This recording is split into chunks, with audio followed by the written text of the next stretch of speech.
বীরভূম জেলার অন্যতম পর্যটন কেন্দ্র শান্তিনিকেতনে মধুচক্র চালানোর অভিযোগে চাঞ্চল্য ছড়িয়েছে। অভিযোগ, এক তৃণমূল নেতা প্রভাব খাটিয়ে দীর্ঘদিন ধরে এই বেআইনি কার্যকলাপ চালিয়ে আসছিলেন।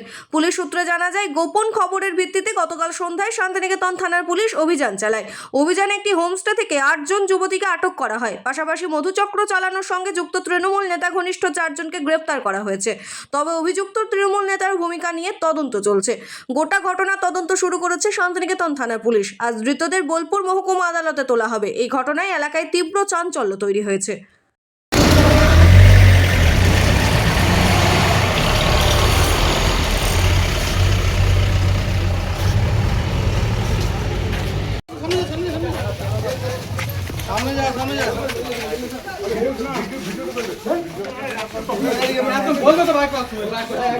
বিশালদা বিশালদা